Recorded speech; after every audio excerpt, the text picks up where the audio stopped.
आपको याद होगा दुनिया में इन दिनों इनको छोड़कर यानी अमेरिका को छोड़कर के, असल में ट्रंप जो है वो खुद को अमेरिका मानते हैं ना, तो अमेरिका को छोड़कर ही बात की जाए, अदरवाइज तो इतनी बेइज्जती नहीं करता कोई अमेरिका की, लेकिन अब ट्रंप रिप्रेजेंट कर रहे हैं कि मैं ही अमेरिका हूं। तो ऐसे में फिलहाल के लिए वो तस्वीरें आपको पुरानी वाली याद आई होंगी, जिस समय पहले ये तीन लोग मिले थे, जब बैठक के अंदर इन्होंने बुलाया था चाइना वालों ने इंडिया की तरफ से, जब हम गए थे, है ना। तो वो बैठक आपको याद होगी जिसमें पुतिन भी थे, ट्रंप भी, ये शी जिनपिंग भी थे, मोदी जी भी थे। एक तस्वीर आपको याद होगी जब एक बैठक के अंदर सब लोग चाइना के अंदर मुलाकात किए थे। उसके बाद में ये भाई साहब बोले थे कि हमने चाइना के सामने भारत और चीन को खो दिया है, भारत और रूस को खो दिया है। ट्रंप ने इसी तरह के एक और पब्लिक इवेंट की हाल ही में बाइकआउट कर दी, और वो पब्लिक इवेंट था G20 की बैठक। जैसा कि आपको याद होगा अपने देश में भी G20 की बैठक जब हुई थी, तब बाइडेन देश में आए थे, दुनिया भर के राष्ट्राध्यक्ष भारत पहुंचे थे, लेकिन उनकी उस समय की नाराजगी थी बाइडेन की कि भाई पुतिन नहीं आने चाहिए, क्योंकि यूक्रेन के साथ झगड़ा करके बैठे हैं, उनको बुला लोगे तो यार हमारी बेइज्जती हो जाएगी। तो इस चक्कर में बाइडेन आए थे और पुतिन की जगह हमने उनके विदेश मंत्री सर्गेई लेवरोव को बुलाया था। इस बार ट्रंप हैं, और ट्रंप ने इस बार कहा कि मैं साउथ अफ्रीका में जो G20 बैठक हो रही है ना, मैं उसमें नहीं जाऊंगा। तो आपके सामने ये जो तस्वीर दिख रही है ना G20 बैठक की होते हुए, इन भाई साहब ने ये कहा था कि मैं G20 में पार्टिसिपेट ही नहीं करूंगा। एक बात तो ये होती है कि साहब पुतिन साहब तो उस समय आ नहीं पाए थे, सैंक्शंस लगे हुए थे, डर था कि ये सब लोग बिरत जाएंगे, इसलिए उनको नहीं बुलाया गया था। ये खुद से ही मना कर दिया, मैं नहीं आऊंगा। अब ये खुद से मना कर दिया तो होता ही है ना कि यार बॉस टाइप का जो आदमी वो मना कर दिया, अमेरिका लीडर है, वर्ल्ड पावर है, मना कर दिया कि हम नहीं आ रहे हैं, तो अब इनके पीछे छोटे भैया भी तो होंगे ना बहुत सारे चुन्नू मुन्नू टाइप के, वो भी कहेंगे सर नहीं आ रहे तो हम भी नहीं आएंगे टाइप से। जैसे आपको यदि याद हो तो भारत ने जब सार्क की बैठक का बायकॉट किया था, साउथ एसोसिएशन का जो बैठक थी जिसमें हम पाकिस्तान के साथ बैठा करते थे, हमने उसका बायकॉट किया तो अफगानिस्तान ने भी किनारा कर लिया और वो सार्क ही खत्म हो गया पाकिस्तान के चलते, नहीं करेंगे बात, तक जाओ। तो कुल मिलाकर के G20 के समय पर इनने कुछ वैसा ही रूप दिखाया कि मैं G20 की बैठक में नहीं आऊंगा, मैं बायकॉट करता हूं। बोले क्यों? बोले इसलिए क्योंकि साउथ अफ्रीका में हो रही है और साउथ अफ्रीका वाले हमसे गलत बर्ताव करते हैं। अच्छा, ट्रंप से क्या गलत बर्ताव करते हैं? आपको याद होगा ना, मैंने इलॉन मस्क की कहानी बताई थी कि इलॉन मस्क साउथ अफ्रीका से ही आते हैं और अंग्रेज आदमी है, तो असल मायने में गोरे हैं। आप ऐसे समझिए कि साउथ अफ्रीका का जो असली कलेश है वो रंग भेद का है। वहां पर रंग जो है, काला रंग और गोरा रंग, ये आपस में झगड़े का बड़ा कारण है। अब इलॉन मस्क देख के ही आपको गोरे दिखते हैं, तो श्वेतों के लिए बात ट्रंप की कान भर दिए थे उन्होंने कि साहब देखो साउथ अफ्रीका में श्वेतों के साथ आजकल गलत हो रहा है। मतलब जिन अंग्रेजों ने कभी अश्वेतों के साथ बहुत बुरा किया था, आज वो ट्रंप से शरण मांग रहे हैं कि साहब हमारे साथ में बुरा हो रहा है, हमारी संपत्तियों को सिरिल रामाफोसा जो है वो छीन छीन के खा रहे हैं। हालांकि मस्क जो है उनको अमेरिका की नागरिकता मिल चुकी है, लेकिन बाकियों के लिए वो झंडा उठाए हुए थे। तो ट्रंप ने उन्हीं के कहने पर इनसे साउथ अफ्रीका से लड़ाई लड़ ली थी। बयानबाजी के अंदर आपको याद होगा, तो यही वो रामफोसा है। इन्होंने G20 बैठक बुलाई और हम पहुंच गए उसमें। अब तो ऐसा हो गया कि जहां ट्रंप आ रहे हैं वहां हम नहीं हो रहे, जहां हम हो रहे हैं वहां ट्रंप नहीं हो रहे। तो यहां पर आप तस्वीरें देख रहे हैं, तीन उन लोगों की, ये बिल्कुल वैसी ही तस्वीर है जैसे शी जिनपिंग, पुतिन और पीएम मोदी की थी। यहां पर पीएम मोदी जिन दो लोगों के साथ दिखाई दे रहे हैं वो एकदम मतलब एकदम अखंड विरोधी ट्रंप के हो रखे हैं। एक तरफ सिरिल रामफोसा है, दूसरी तरफ लूला है ब्राजील वाले, जो खुलेआम ट्रंप को बहुत बुरा बुरा कह चुके हैं। तो एक तरीके से अब ये साफ पता चल रहा है कि ट्रंप के विरोधी खेमे में लोग तिकड़ियों में आपस में मिल रहे हैं, और ये जो तिकड़ियां हैं ये तस्वीरें बन जा रही हैं, साउथ अफ्रीका, ब्राजील और प्रधानमंत्री भारत के, ये सब आपस में बैठ करके बिल्कुल उसी तरह की केमिस्ट्री साझा करते हुए दिख रहे हैं, जैसे होता नहीं बैक बिचिंग कर रहे हैं कि हम भी पीड़ित हैं यार, उससे अब क्या करें, चल बात कर लेते हैं, बिल्कुल वैसे ही। एक तस्वीर बड़ी आइकॉनिक यहां पर और निकल कर आई, और वो तस्वीर थी प्रधानमंत्री नरेंद्र मोदी की मार्क कार्नी के साथ होती हुई बातचीत, ऐसे ही एंथनी अल्बनीज के साथ होती हुई पीएम ऑस्ट्रेलिया के साथ बातचीत। इसमें इंटरेस्टिंग पार्ट क्या था, कनाडा के पीएम के साथ में प्रधानमंत्री की जो बातचीत थी वो बहुत बड़ी सुर्खी बटोर गई। क्यों? क्योंकि आपको याद होगा ना, बाइडेन के प्यादे बने हुए घूमते थे ट्रूडो, और ट्रूडो ने भारत के साथ में खूब पंगे ले लिए। ऐसा लगने लगा था कि कनाडा ना हुआ बल्कि दुनिया की वर्ल्ड पावर हो गया। आए दिन कनाडा भारत के साथ बवाल के चलते सुर्खियों में बना रहता था। मतलब ट्रंप से पहले ट्रूडो हुआ करते थे, ये ट्रे नाम वालों में कोई दिक्कत है, ट्रूडो चले गए उसके बाद ट्रंप छाए हुए हैं। तो ट्रूडो के जाने के बाद में कनाडा के अंदर जो नए प्रधानमंत्री आए हैं उनके साथ भारत की जो ये केमिस्ट्री है, ये अखबारों ने तुरंत पकड़ ली कि अरे चलो यार कम से कम कुछ तो बढ़िया हो रहा है। एक और इंटरेस्टिंग बात हुई, इन भाई साहब ने वो जो हथौड़ा है ना, वो हथौड़ा पकड़ाना था वो नहीं पकड़ाया। किसको नहीं पकड़ाया? असल मायने में क्या, G20 की अगले साल जो बैठक है वो अमेरिका के अंदर मियामी के अंदर है, वहां पर ट्रंप अध्यक्षता करेंगे, और ट्रंप ने इसकी, होता यह कि ये जो घंटा सा है ना, ये जो हथौड़ा सा है, इस हथौड़े को लेना होता है G20 के प्रेसिडेंसी से अगले प्रेसिडेंट को ट्रांसफर करना होता है। अमेरिका की तरफ से कोई नहीं आया तो ये हथौड़ा खाली रह गया। तो आज कहानियां खूब सारी हैं, एक एक करके सिलसिलेवार तरीके से सुना देते हैं आपको। आइए शुरू करते हैं। तो आपके सामने प्रधानमंत्री नरेंद्र मोदी की यात्रा है सबसे पहले, और सबसे बड़ी बात G20 से करते हुए आगे बढ़ते हैं। G20 असल मायने में दुनिया की 85% जीडीपी को कंट्रोल करने वाले 20 देशों का एक समूह है, और उसके अंदर अर्जेंटीना, ऑस्ट्रेलिया, ब्राजील, अल्फाबेटिकली बता रहा हूं, Brazil, Canada, China, France, Germany, India, Indonesia, Italy, ये सारे देश शामिल हैं। ठीक है, इसमें अमेरिका भी शामिल है। और इन देशों को अगर नक्शे पर देखोगे तो लगता है कि सारा यही तो है, और कौन है बाकी? तो छोटू मोटू टाइप के हैं। अफ्रीका के अंदर भर के देश चले हुए हैं जिनको कोई G20 में ले ही नहीं रहा। क्यों? क्योंकि यहां पर खेला किस बात का है? 85% जीडीपी का है। हालांकि 2/3 पॉपुलेशन भी यही लोग रखते हैं। तो ये जो 85% जीडीपी रखने वाले देश हैं, इनकी बैठक को G20 कहा जाता है। देखो यहां पर कुछ इस तरह से है, पावर्स की बैठने की बातें हैं। जैसे G8 कहा गया, जब 8 सबसे पावरफुल, G20 में से भी 8 पावरफुल देश बैठना शुरू हुए। जब उसमें से रूस को निकाल दिया गया तो सबसे पावरफुल को G7 नाम दिया गया था। G7 हुआ, G8 हुआ, G8 के बाद G20, जिसके अंदर 20 दुनिया की पावरफुल देश बैठ जाएं। और आपको याद होगा ट्रंप ने इस बार एक नया टर्म यूज किया था, दैट इज G2। G2 में अमेरिका और चाइना दोनों को कंबाइंड करके उन्होंने यूज किया था कि G2 देश मिल रहे हैं आपस में, जब अभी शी जिनपिंग से जब उनकी मुलाकात हुई थी, है ना। तो आप याद करिए इंडोनेशिया की G20 बैठक आपको याद होगी, बाइडेन वाले कालखंड की, जब यूक्रेन की तरफ से बुलाया गया था जेलेंस्की को कि हम आएंगे और बोलेंगे। भारत ने मना किया था हम जेलेंस्की को नहीं बुलाएंगे, इस कारण से हमने पुतिन को भी नहीं बुलाया था। जेलेंस्की को इनवाइट करने के लिए बहुत प्रेशर था हमारे ऊपर अमेरिका की तरफ से कि उसको बोलने के लिए बुलवाओ। फिर ब्राजील में हुई, ब्राजील के अंदर भी मतलब काफी नानुकुर हुई, लेकिन ब्राजील हमसे लेकर के वो गया था, मतलब अपना G20 की प्रेसिडेंसी का हथौड़ा लेके गया था। अब ब्राजील के बाद साउथ अफ्रीका में बैठक थी ये 2025 वाली। जनरली नवंबर दिसंबर में ही ये G20 की बैठक होती है हर साल, जहां वर्ल्ड के ये टॉप इकोनॉमीज के, टॉप पावरफुल कंट्रीज के लीडर्स आपस में मुलाकात करते हैं। इस बात का उद्देश्य था सॉलिडरिटी, इक्वालिटी और सस्टेनेबिलिटी, इसके लिए इस बार की मीटिंग थी। एजेंडा रखा गया था गरीबी बेरोजगारी से मिटने का, IMF वर्ल्ड बैंक जैसी संस्थाओं में सुधार का। ये कुछ कॉमन मुद्दे रखते हैं दुनिया के लिए जो जरूरी है, जैसे पर्यावरण से संबंधित, UN के 2030 के एजेंडे से संबंधित, अफ्रीकी देशों की डिजिटल ट्रांसफॉर्मेशन कैसे लेकर आए, सस्टेनेबल एग्रीकल्चर और पोषण कैसे लेकर आए, इन मुद्दों को लेकर के इस बार की G20 की बैठक हो रही थी। ठीक है, प्रधानमंत्री मोदी जाते हैं 21 नवंबर को, तो तस्वीरें बाहर आती हैं कि साहब मैं जा रहा हूं। प्रधानमंत्री के जाने की जो जानकारी है वो मीडिया के अंदर आती है। प्रधानमंत्री जब पहुंचते हैं सोशल मीडिया से अपडेट आता है, तस्वीरें जाहिर होती हैं।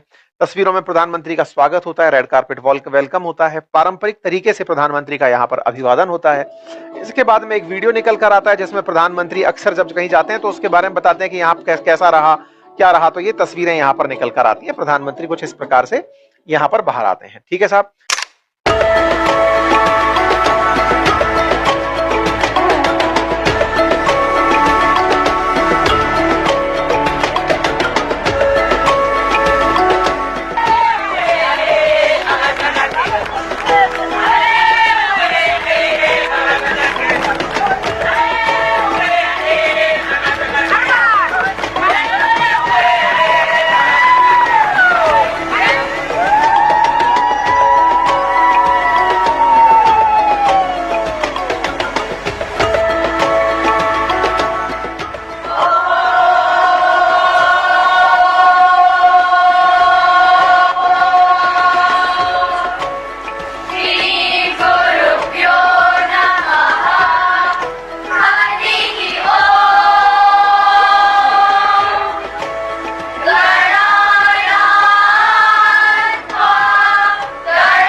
गंगयम्मा पूजन हम आए रे, गंगा मैया पूजन हम आए रे, गंगा मैया पूजन हम आए रे, गंगा मैया। ये माँ गंगा के आशीर्वाद बने रहे आप पर। प्रधानमंत्री यहाँ पर आए हैं तो फिर अपने साथियों से, समकक्षों से, जिनसे भी मुलाकात होती है, उनकी तस्वीरें धीरे धीरे करके आने लगती है। प्रधानमंत्री अपनी तरफ से बताने लगते हैं किन किन से मुलाकात हो रही है। रामाफोसा के साथ में इनकी जो केमिस्ट्री है वो देखते ही बन रही है, मतलब ऐसा लग रहा है कि रामाफोसा बस इन्हीं का इंतजार कर रहे थे और आपस में सब लोग यही कह रहे हैं कि अच्छा वो वाले फूफा जी नहीं आए क्या? बोले नहीं आए। बोले बहुत अच्छा हुआ यार, मतलब मजा ही आ गया यार, तुम उनके बिना भी कर लेगा यार, ये तो बहुत बड़ी बात है। ट्रंप मना किया था ना आने के, बोले हाँ। तो बिल्कुल बड़े स्केल पर ये आयोजित किया गया और इसमें मैक्सिमम जो वर्ल्ड लीडर्स थे वो यहां पर पहुंचे। यहां पर साउथ अफ्रीका के राष्ट्रपति ने उद्घाटन भाषण दिया। उन्होंने बताया कि साउथ अफ्रीका की वो क्या है, प्रायोरिटीज क्या है। कुछ और देश के राष्ट्रपति जैसे अर्जेंटीना, नाइजीरिया, मैक्सिको, इनके राष्ट्रपति भी नहीं आए। इनकी अपनी अपनी परेशानियां चल रही हैं। लेकिन चीन के राष्ट्रपति और रूस के राष्ट्रपति भी यहां पर नहीं आए थे। अब इसको उल्टे में कह सकते हैं कि ट्रंप शायद इसलिए भी नहीं आए कि चीन वाले भी नहीं आ रहे हैं, रूस वाले भी नहीं आ रहे, तो मैं जाकर के इस छोटे फंक्शन में क्या करूंगा। कारण जो भी हो, कुल मिलाकर के बायकॉट इन्होंने किया था। इन्होंने किया था तो यह सोचकर किया था कि यह कार्यक्रम आयोजित नहीं होगा। कई तो ऐसे भी है ना जिनकी अपनी परेशानियां चल रही हैं, जैसे मैक्सिको के अंदर जेनजी अपना नाटक किए पड़े हैं। नाइजीरिया के अंदर 25 लड़कियों का अपहरण हो रखा है, जिसमें लास्ट मोमेंट पर उन्होंने आना कैंसिल किया। अर्जेंटीना के अंदर भी बहुत सारी मतलब स्थितियां खराब ही चल रही हैं। कुल मिलाकर के जहां जहां अस्थिरता है वहां से लोग नहीं आए और कुछ 3 बड़े लीडर्स भी यहां पर आकर नहीं पहुंचे। लेकिन हमारे प्रधानमंत्री पहुंचे यहाँ पे। प्रधानमंत्री ने बकायदा यहाँ पर मंच संभाला, बातचीत करी, 3 तरह की जो बात पेश करनी थी मोदी जी ने वो पेश करी। पारंपरिक ज्ञान के बारे में बोला, अफ्रीका को लेकर के। हमारा अफ्रीका को लेकर एक मोटिवेशन अलग भी है। जैसे ना इन सब देशों के लिए भारत बाजार है, अभी अमेरिका के लिए, चाइना के लिए, रशिया के लिए हम बाजार हैं। वो हमसे चाहते हैं कि ये सामान खरीदें, लेकिन हमने अपना बाजार अफ्रीका को बनाया हुआ है कि अफ्रीका वाले हमसे सामान खरीदें, हमारी कंपनियां वहां जाके निवेश करें। तो अफ्रीका भारत और चीन के लिए आजकल एक मार्केट हो रखा है, तो हम लोग अपने लिए उसको तलाश रहे हैं। ठीक है, तो हमारे लिए वहां जाना बहुत जरूरी था और इसी वजह से हम यहां पर पहुंचते हैं और यहां पर प्रधानमंत्री मोदी के बयान होते हैं। अफ्रीका वाले बहुत खुश होते हैं, तस्वीरें बाहर निकलती हैं, प्रधानमंत्री के बयानों के सार निकल कर आते हैं कि प्रधानमंत्री ने यहां पर अपॉर्चुनिटी की बात करी है, इक्विटेबल एक्सेस की बात करी है, पॉपुलेशन स्किलिंग की बात करी है, रेस्पॉन्सिबिलिटी डिप्लॉयमेंट की बात की है। तमाम प्रकार की बातें और पोस्टर्स यहां से निकल कर आते हैं। जब बात दौर एआई का है तो उससे भी रिलेटेड बातें हुई थी। इस प्रकार से यहां पर G20 नेशंस के अंदर बातें हुई। भारत को इस तरह से दिखाया गया कि भारत यहां पर सबसे तेज ग्रोइंग कंट्री है G20 देशों में। जितने भी देश यहां पर प्रेजेंट थे, ये सारे के सारे राष्ट्राध्यक्ष एक साथ आपको तस्वीरों में दिखाई पड़ते हैं। सबकी तस्वीरें यहां पर आपको दिखाई देती हैं। प्रधानमंत्री के साथ में तमाम लोगों की केमिस्ट्री, जापान की प्रधानमंत्री भी हैं, तो मेलोनी भी आई हुई हैं, तो मतलब यहां पर सभी लोग जो हैं आपको नजर में आते हैं। ठीक है साहब, इस प्रकार की जो यहां पर तस्वीरें हैं उनमें राष्ट्राध्यक्षों के साथ प्रेजेंट होना यहां पर एक बहुत बड़ी केमिस्ट्री निकाल करके लाता है। और वो केमिस्ट्री इस बात की होती है कि ये जो राष्ट्राध्यक्ष यहां पर हैं वो इसके बावजूद भी प्रेजेंट हैं क्योंकि बायकॉट किया है ट्रंप ने। ट्रंप के बायकॉट के बावजूद भी अगर आप एक जगह पर एकत्रित हो तो वो ये दर्शाता है कि उन्हें किसी ने कंसीडर नहीं किया। जापान का होना हो या फिर क्रिस्टलिना जॉर्जीवा का यहां होना हो, है ना, यहां पर प्राइम मिनिस्टर जो डच गवर्नमेंट के हैं उनका होना हो, जमैका का हो, ये तमाम वो लीडर्स हैं, वर्ल्ड लीडर्स हैं जो कहीं ना कहीं, जैसे जर्मनी, ये सब वो देश हैं जो यूरोपियन कंट्री हैं जिन्हें अमेरिका का पिछलग्गू माना जाता है। ये सब लोग यहां पर प्रेजेंट थे। मतलब अमेरिका के दबाव में आकर के किसी भी देश ने यहां आने से इनकार नहीं किया, चाहे यूके के पीएम हो, चाहे फ्रांसीसी राष्ट्रपति हो, है ना, यहां पर चाहे फिर प्राइम मिनिस्टर जॉर्जिया मेलोनी हो, ये सभी यहां पर प्रेजेंट हुए और बाकायदा इस कार्यक्रम में शरीक हुए। तो इससे एक बात बहुत अच्छे से निकल कर आई कि प्रधानमंत्री की मुलाकात तो यहां पर कॉर्नर ऑफ द G20 हो ही गई, लेकिन कहीं ना कहीं ट्रंप की जो बायकॉट थी उसे किसी का समर्थन नहीं मिला। इसलिए लोगों के बीच में ये G20 ज्यादा सुर्खियों में आ गई। अदरवाइज तो G20 जब हमारे देश में थी तो हमारा सुर्खी का कारण बनी थी। इसके साथ साथ ही आप यहां पर इन दो तीनों को साथ में देख रहे हैं। इंटरेस्टिंग पार्ट ये था कि कनाडा के पीएम के साथ भारत की बातचीत हो रही थी। एक न्यू इनिशिएटिव को शुरू किया गया जिसका नाम रखा गया Australia Canada India technology and innovation, ACT नाम से। ये इनोवेशन जो है वो इनोवेशन से ज्यादा एक तरह से कहिए तो रिश्ते बहाल करने की बातें हैं। कनाडा के साथ में हमारे रिश्ते फिर से बहाल हो रहे हैं, इसीलिए ये बातें भी हेडलाइन बनकर के आई कि भाई कनाडा ने भारत के साथ मिलकर के एआई और टेक्नोलॉजी पे बातचीत की है। क्योंकि ये महाशय जब थे, ये ट्रे नाम वाले जो टर टर करते हैं, चाहे ट्रंप हो चाहे ट्रूडो, इन लोगों ने जो बातें बिगाड़ी है ना, तो कुल मिलाकर के इनकी बात के बाद में फिर से कोई नई बात थी। तो सिरिल रामाफोसा का यहां पर प्रधानमंत्री के साथ में बड़ा धन्यवाद वाला काम भी हुआ। प्रधानमंत्री ने बाकायदा यहां से आने के बाद बातें भी रखी। अब इनकी बातें कर लेते हैं, इनका क्या रिएक्शन था। ये तो इसी बात पर मुंह फुलाए बैठे थे कि हम नहीं आएंगे साहब। क्यों नहीं आएंगे, इस पर मैंने आप लोगों को आज से 6 महीने पहले इसी चैनल पर आपको बताया था कि व्हाइट हाउस में जेलेंस्की 2.0 हुआ था, जब ट्रंप ने सिरिल रामाफोसा को बैठ के डांट दिया था। जब डांट दिया था तो हमने सेशन किया था, आपको बताया था कि भाई देखो कैसे कैसे हुआ था। ये तस्वीरें आपको याद होंगी जिसमें रामाफोसा कहते हैं कि सर आप हवाई जहाज भले ही लेके बैठे हो, लेकिन कतर की तरह मेरे पास आपको हवाई जहाज देने के लिए नहीं है। फिर ये बोलते हैं कि तुम्हारे देश के अंदर तो अंग्रेजों को मारा जा रहा है, डचों को मारा जा रहा है, यू मतलब जो अंग्रेज हैं, श्वेत हैं जो हैं, उनकी संपत्तियों को लूटा जा रहा है। तो ये कहते हैं कि आपके पास गलत न्यूज है सर, ऐसा कुछ नहीं है। तो फिर ये टीवी चला के दिखा देते हैं, पोस्टर निकाल के दिखा देते, देखो ये लोग कह रहे हैं। बोले सर कोई बात नहीं, आपको बुरा लग रहा है लगने दीजिए, मुझे फर्क नहीं पड़ेगा, मैं तुम्हारे साथ सैंक्शन लगा दूं, लगा दो। मैं तुम्हारे यहाँ G20 में नहीं आऊंगा, मत आओ, मैं टैरिफ लगा दूं, लगा दो। मतलब ये बिल्कुल उस तरह से कहते हैं कि और क्या बिगाड़ लोगे हमारा, इतना तो पहले बिगाड़ लिया तुम गोरों ने हमारा। भाई अश्वेतों के ऊपर जो श्वेतों ने जो यातनाएं की हैं वो कम थोड़ी हैं। ये उसी बात पर गए, क्या बिगाड़ लोगे, ये तो बहुत कॉमन सी बात है ना, ब्लैक एंड व्हाइट के बीच का होने वाला कॉमन डिस्कशन है। तुम हमें धमकाओगे, दबाओगे, हमसे चाहोगे कि हम खड़े ना हो, हम तुम्हारे सामने ना आए, कोई बहुत बड़ी बात नहीं है। हमें तुम्हारे इस ह्यूमिलिएशन की आदत है। मतलब जो ट्रंप हरकत कर रहे थे उसे पूरे वर्ल्ड ने, विशेष रूप से जो पीपल ऑफ कलर्स हैं, उन्होंने इस तरह से लिया कि ट्रंप जो तुम कर रहे हो ना, बड़ा बचकानी हरकत है यार, तुमसे मोस्ट एक्सपेक्टेड है। बस ये हो सकता है कि नए लोग जो हैं, नई जनरेशन के लोग जो हैं, वो तुम्हारे अंदर जो नस्लीय भेदभाव है उसे अब देख पा रहे हैं। बाकी पुराने लोगों को ये किस्से से लगते हैं, मतलब नए जनरेशन को पुराने लोगों की बातें किस्से कहानी सी लगती है कि अरे क्या ही फर्क पड़ रहा है। तो बस यहां पर इस तरह की बात हुई। अमेरिका का बायकॉट कोई असर नहीं डाला, लोगों ने खूब मीम बनाए, कुछ इस तरह से बनाए। ट्रंप ने कहा कि मैं नहीं आ रहा हूं, तो दुनिया के देशों ने कहा वेरी गुड, मत आइए, हम सब मिलकर के कर लेंगे। तो सबने मिलकर के कर लिया। लोग दिखा रहे थे कि ट्रंप, तुम्हें लगा था G20 की बैठक नहीं होगी, देखो आंख खोल करके G20 की बैठक बढ़िया से हो गई है।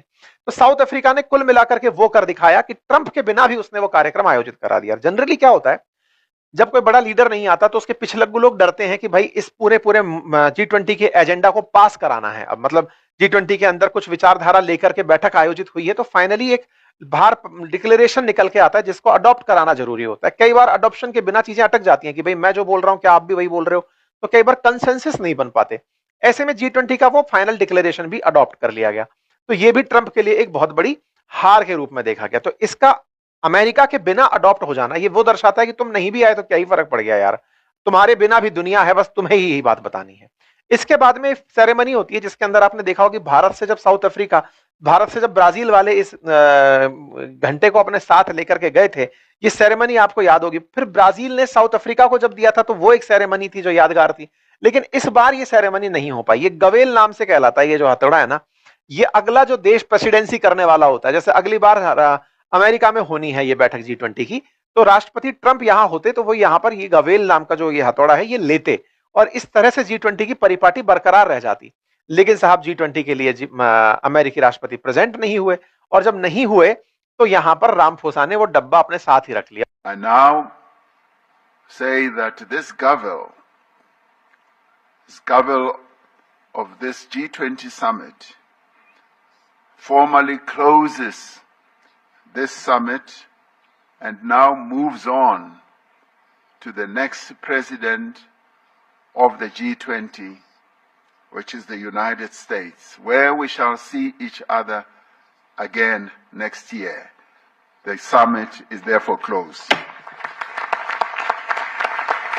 हमने ऑफिस में रख लिया है अपने पास हथौड़ा, अमेरिका को चाहिए हो तो ले जाए, नहीं तो नया बनवा ले, वो तो बात ऐसी है। तो G20 की प्रेसिडेंसी का जो ये गवेल है ना, ये अमेरिका तक नहीं पहुंचा। ये बात फिर से एक हेडलाइन बन गई कि यार अमेरिका की कोई इतनी बेइज्जती करता है क्या। मतलब राष्ट्रपति से पूछा जा रहा है, मतलब लोग कह रहे हैं कि यार उसके एम्बेसडर को बुला के दे दिए होते, तो वो कह रहे हैं कि अपना एम्बेसडर ही भेज दिए होते और किसी को नहीं भेजे होते। ये वो वाली बात है ना, फूफा जी नाराज है, कोई बात नहीं, घर के छोटे बच्चे को ही भेज दिए होते कि जा भाई फंक्शन ज्वाइन कर ले, तो वो भी नहीं करवा पाए हो। तो कुछ इस तरह से यहाँ पर बड़ा रूसा मटकी का नाटक रहा। ट्रंप की तरफ से कोई बयान आया क्या, व्हाइट हाउस की तरफ से आया क्या, तो उन्होंने कहा कि हाँ बिल्कुल ये गलत हुआ है, साउथ अफ्रीका में इतनी दिक्कतें हो रही हैं फिर भी ये सब लोग इस तरह से काम कर जा रहे हैं। पर कुछ भी हो, कुल मिलाकर के दुनिया ने एक नई राह, एक नया अल्टरनेटिव जो प्रेजेंट किया इस मीटिंग के माध्यम से, वो सबके बीच में चर्चा का विषय है। बाकी आप लोग इस मीटिंग से क्या एक्सपेक्ट करते हैं और किस तरह से इस तरह के ग्लोबल मीटिंग्स को देखते हैं, जरूर कमेंट बॉक्स में बताइए। चैनल पर नए हैं तो सब्सक्राइब कर लीजिए। बाकी हमारे